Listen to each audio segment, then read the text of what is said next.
Presenta Cortifaz. Ventas, colocación y reparación. Cortifaz, líderes 0800 2678 www.cortifaz.com.uy. Masa madre, macarrones, jesuitas, merenguitos, pionono, medialunas y magdalenas. Pensá en masa madre, sanas delicias. Recomendaciones de bomberos para evitar que la despedida del año se convierta en un problema o en una tragedia. Incluso aquellos que tengan vacaciones en verano, las precauciones correspondientes a la vida en bosques, en zonas o en la vida al aire libre. Vamos a estar conversando con el director nacional de bomberos, Leandro Palomeque. Pero antes, sabe que si pensás en macarrones, pensás en masa madre. ¿Pensás en jesuitas y merenguitos? También pensás en masa madre. Si te digo pionono, medialuna y magdalenas, obviamente pensás en masa madre. Los productos masa madre los encontramos en supermercados, almacenes y kioscos. Para todos los buenos momentos del día, masa madre. Sanas delicias. www.masamadre.com.uy. Amigos, ya tenemos un nuevo invitado, va a ser un gusto conversar con él y sobre todo escuchar sus advertencias y tener certezas para protegernos y no cometer errores que pueden ser importantes. Gracias al director nacional de bomberos por acompañarnos esta tarde. Bienvenido, Palomeque. Un gusto acompañarlos y la buenas tardes para todos. Gracias. Muchas gracias. Vamos a interactuar con nuestra compañera Magdalena Correa. Vamos a mirar hacia el hombro y hacia atrás por el hombro, mejor dicho, y pensar en este año en el que hemos sido reconocidos a través de la figura de uno de nuestros hombres más creativos. Él mismo va a ser homenajeado. Estoy hablando de Hugo Millán, este maestro, este diseñador de vestuario y de escenografía que ha sido reconocido con el Hong Kong Dance Award en el 2018, otorgado por el diseño del vestuario y la escenografía de la producción del ballet El Corsario. Colocó a nuestro país en el circuito internacional de una actividad cultural cuya difusión mediática local solo opera en espejo con su reconocimiento fuera de fronteras. Esta situación, que por cierto no debe ser puntual, sino permanente, ha generado que nuestra compañera Magdalena Correa estuviera atenta a la exposición o muestra de bocetos del vestuarista y escenógrafo titulada Diseño en Escena. La curaduría es de María Yuguero y la verdad es que estamos invitándolos y advirtiéndoles que está abierta hasta en marzo de este 2019. Así que entregamos este 2018 adelantándoles que no deben perdérsela y que son los próximos meses los más importantes. Bueno, hasta el mes de marzo se va a poder venir a visitar aquí en la planta baja del Ministerio de Transporte, frente a la Plaza Matriz, para algún despistado, la muestra de bocetos, de dibujos de Hugo Millán, denominada Diseño en Escena. Así que están todos más que invitados. Pero queríamos hacer esa aclaración porque a muchos, cuando llegamos hasta aquí, hasta la planta baja del Ministerio, nos sorprendimos porque tal vez esperábamos ver algún que otro diseño de Hugo Millán, premiado recientemente en muchísimos lugares en Hong Kong esta última vez. Primero que nada, bienvenido a La Tarde en Casa, las felicitaciones, y también vamos a empezar a contar detalles de esta muestra que es bien particular e interesante, sobre todo para los televidentes. Rara. ¿Por qué rara? Rara.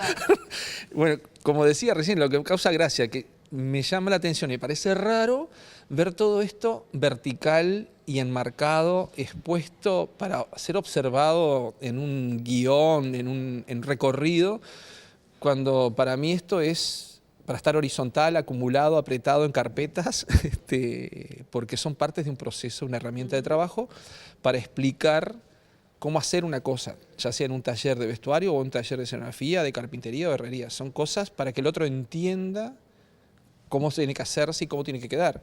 No, para mí no tiene valor como obra en sí, independiente, es una cosa más. Pero para Marita, que es Marita Yuguero, que es la curadora de la sala, que digamos el interés y la invitación viene desde hace mucho más de un año, o sea que antes de Hong Kong y todo el año intenso Marita ya me invitó a buscar en estas cosas, le dejé y ella se encargó con su ojo clínico no sé, ella lo ve de otra manera. Para mí papeles. Marita, ¿y tú qué descubriste en estas 6, 8 cajas de dibujos, de bocetos? ¿Qué fue lo que te llamó la atención y dijiste, bueno, esto lo quiero ver acá, plasmado, para que la gente venga y lo disfrute? Mira, te explico. Yo tengo interés especial por el dibujo desde siempre. Y desde que estoy en esta actividad, específicamente por fuera de la crítica, que lo hice anteriormente, hace 20 años que estoy en esta sala, la sala Carlos Federico Sáez, y he dado un lugar especial a los dibujantes. Los dibujos en todos los campos de expresión, ya sea el dibujo en sí mismo, per se, o el dibujo aplicado al diseño gráfico, o aplicado al boceto arquitectónico o urbanístico, paisajístico, el dibujo. Y yo tenía ya en miras, además lo tenía a él en miras, como dibujante de el boceto aplicado a la escenografía, aplicado al vestuario. Y bueno, venía masticando esta idea hacía mucho tiempo y el año pasado, a principio, me puse en contacto con él y empezamos a trabajar en abril, mayo, por ahí, haciendo la selección.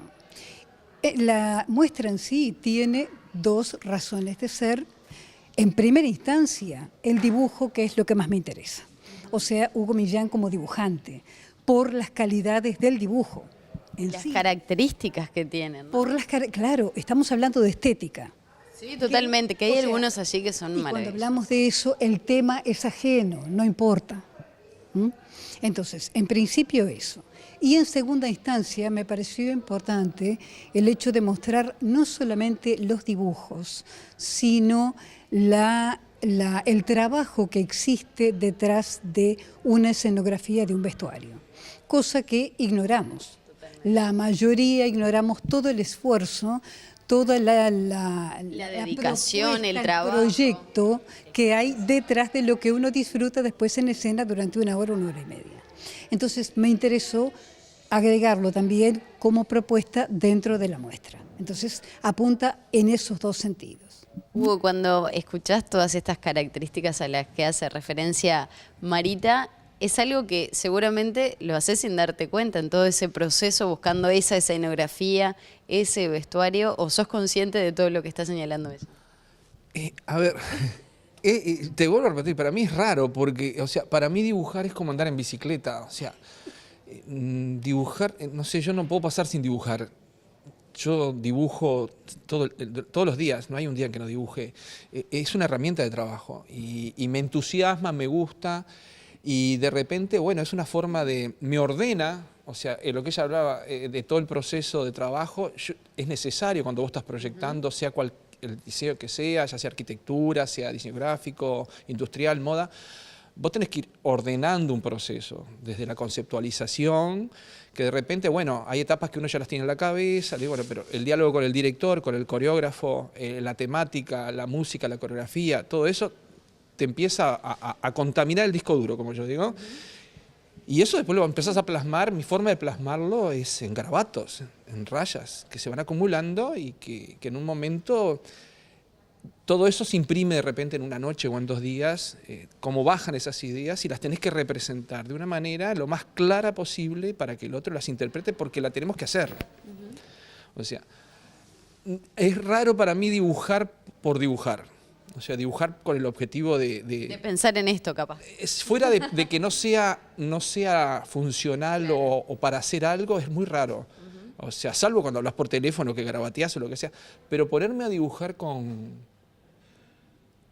yo qué sé, es un placer dibujar, pero no lo tengo como una... No sé, a ella, por ejemplo, hay unos bocetos que a Marita le encantan unos, a mí me encantaron, y bueno, y generalmente son de repente quizás los más delirantes, y fue que lo que pasa es que el proceso era delirante. El proceso que estaba haciendo el director y los actores y donde estaba buscando, todavía no se sabía cómo iba a ser la apuesta, hacía que también mi búsqueda fuera en ese sentido, y medio descontrolada. Entonces a ella le encantan esos, porque realmente son raros. Yo los miro y decís, a ver, son vamos raros. a hacer una suerte de juego. La muestra está dividida en las paredes de afuera ballet, lo de adentro teatro. Yo te pido que me elijas una obra de todas estas. ¿Cuál seleccionaría? Bueno, lo que pasa es que son... A ver, una.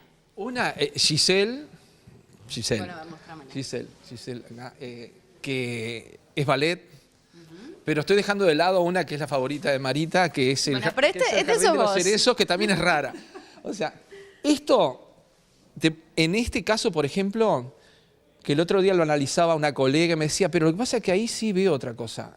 Claro, esto no está pensado, de repente esto no fue la forma en que lo trabajé. Sí, lo hice con el disfrute, no pensando técnicamente. Ajá. No técnicamente cómo lo vamos a construir, sino decir, bueno, Tenías ganas de hacer esto. esto sí, es bellísima la historia. Giselle es mágico, quizás es cursi, ¿no? Como puede ser cualquier otra obra de estas clásicas, pero es bellísimo y la coreografía es bellísima, la música es hermosa. Y bueno, y no sé, yo escucho la música o los textos los leo constantemente. En la obra de teatro tengo que leerla y leerla. Y cuando es ballet tengo que escuchar la música, o sea, me pongo medio obsesivo con eso. Esto lo dibujé, esos tan tintados como jugando. O sea, hice muchos bocetos previos de eso que rompí. O sea, que me arrepiento de haberlos roto, porque eran pruebas. Y después, para poder hacerlos, no se pudo hacer mecánicamente. O sea, yo le contaba a Marita justamente que agarré, los proyecté en un cañón grande a la escala que iban a hacer para que vieran la materialidad como era. O sea, no era técnicamente trasladar una cosa, sino tenía que tener esa cosa de informalidad, de accidente, que como lo hice. Y realmente fue muy lindo, y fue muy lindo hacer el vestuario también, donde también experimenté con materiales para poder vencer la resistencia de esos materiales. Fue un trabajo muy lindo, realmente. Esto en ballet y en teatro tenés Y bueno, otra obra en teatro hay... Lo estoy matando, pobre. Creo que no sé si son obras preferidas. Pero no por obra, sino por el trabajo, porque eso fue lo que más te llegó, lo que más sentiste, tal vez admiración de tu propio trabajo. Sí, yo disfruté mucho, por ejemplo, Atentados, A ver, mostrámela. de Martin Grip, que es una obra contemporánea porque es del siglo, fin del siglo XX, principio del XXI, Martin Grip, que es un texto raro, es un texto que empieza, no tiene principio, o sea, no hay personajes. Es un texto corrido donde vos la puesta, el director la representa como la entienda. Y estos surgieron personajes, pero en sí es un texto continuo. ¿Cuánto tiempo te llevó diseñar esto? Uy, está lejos en el tiempo esto, es del 2001. Vos sabés que a mí el tema del tiempo, yo te digo, hay un tiempo de pienso y de cosas que están haciendo en la cabeza y porque, como decía, me dicen amigos, ¿y cómo es tu lugar de trabajo? Y bueno, a veces es cuando me estoy haciendo de comer, a veces cuando estoy lavando los platos después de comer o cuando me estoy lavando los vaqueros. Baja la idea. Yo qué sé, porque o voy caminando por la calle o te despertás de noche.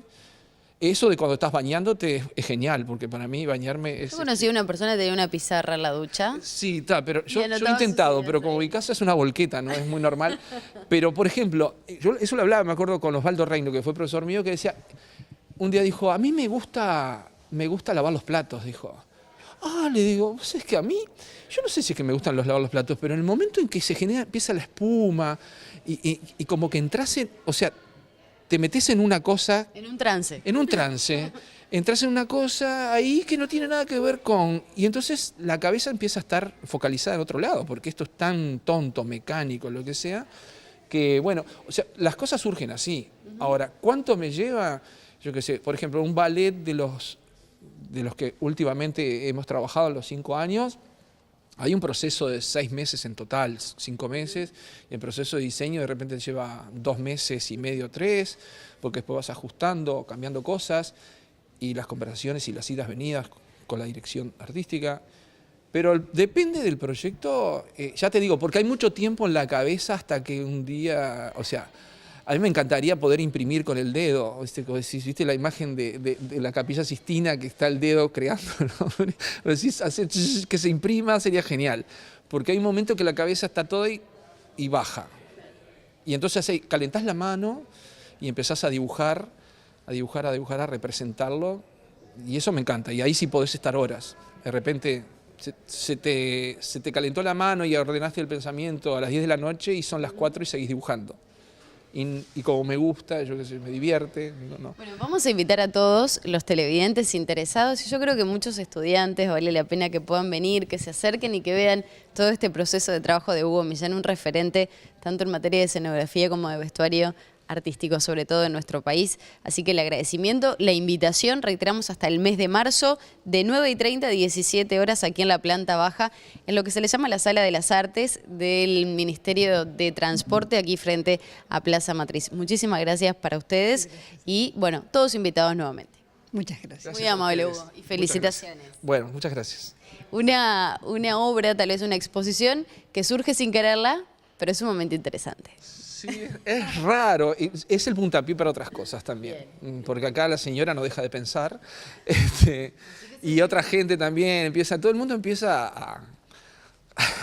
a delirar en algunas cosas, o sea que no sé, pueden venir más proyectos, no sé. Ay, bueno, estamos dejando una puerta abierta aquí en la tarde en casa. Vamos a buscar sponsors, Muchas gracias a ambos por recibirnos.